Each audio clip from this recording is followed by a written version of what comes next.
Selamat pagi semuanya, guru-guru dan teman-teman sekalian.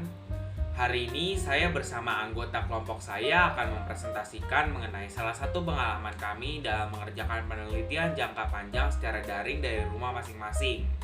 Sebelum memulai, izinkan kami memperkenalkan diri kami terlebih dahulu. Anggota kelompok kami terdiri dari 2 orang termasuk saya, yaitu Yukio Gilbert Lai dan Farrell Johnson. Mari kita mulai.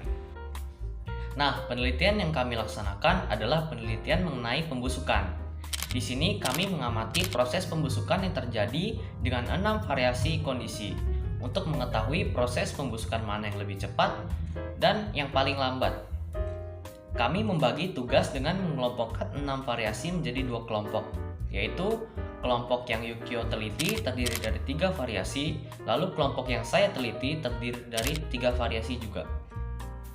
Alat dan bahan yang kami gunakan di penelitian jangka panjang ini adalah 1. 6 buah toples atau wadah. Masing-masing 3 toples ini digunakan untuk menyimpan bahan penelitian, yaitu cabai dan daging ayam dalam ketiga kondisi yang berbeda dan metode yang berbeda. 2. Lemari pendingin atau kulkas untuk menyimpan bahan penelitian dalam kondisi tertutup di lemari pendingin atau kulkas. Bahan-bahan yang kami gunakan adalah 1. 3 buah cabai dan 3 buah daging. Ketiga cabai dan daging ini disimpan dalam ketiga kondisi yang berbeda dan metode yang berbeda seperti yang sudah dijelaskan sebelumnya. Prosedur kami dalam meneliti adalah dengan membagi 6 variasi menjadi 2 kelompok, yaitu kelompok yang Yukio teliti menggunakan objek cabai dan kelompok yang saya teliti menggunakan objek daging ayam. Objek-objek yang disiapkan akan diletakkan dalam 3 kondisi, yaitu kondisi ditutup, kondisi dibuka, dan kondisi di dalam freezer atau pendingin. Dan kami akan teliti selama 31 hari mengenai pembusukannya. Alat dan bahan yang kami gunakan di penelitian jangka panjang ini adalah 1. 6 buah toples atau wadah. Masing-masing 3 toples ini digunakan untuk menyimpan bahan penelitian, yaitu cabai dan daging ayam dalam ketiga kondisi yang berbeda dan metode yang berbeda. 1 toples digunakan untuk kondisi dan metode di dalam lemari pendingin, 1 toples untuk didiamkan di luar tanpa ditutup atau terbuka, dan 1 toples terakhir digunakan untuk menyimpan bahan penelitian dalam kondisi tertutup. 2. Lemari pendingin atau kulkas. Alat ini digunakan untuk menyimpan bahan penelitian dalam kondisi tertutup di lemari pendingin.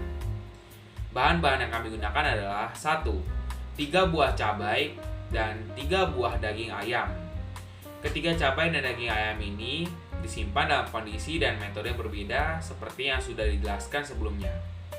Kami memakai 2 buah bahan penelitian ini untuk membuktikan proses pembusukan sayur-sayuran dan protein apakah sama atau berbeda prosesnya dan kecepatan pembusukan kedua bahan penelitian tersebut. Kesimpulan dari penelitian jangka panjang ini adalah setiap kondisi dan bentuk suatu materi akan berdampak ke kecepatan bakteri pengurai yang mengurai suatu materi tersebut. Sehingga kita dapat mengontrol kecepatan suatu materi itu membusuk seperti yang ada dalam hasil penelitian yang kita teliti. Terjadi perbedaan kecepatan dalam pembusukan cabai maupun pembusukan daging ayam yang berada di kondisi dan situasi yang berbeda-beda. Demikian presentasi singkat dari kami. Mohon maaf jika ada kesalahan kata atau ada yang kurang berkenan. Kami mohon maaf sebesar-besarnya. Dan terima kasih kepada guru-guru dan teman-teman sekalian yang sudah mendengarkan presentasi kami hingga akhir. Demikian dari kami, terima kasih.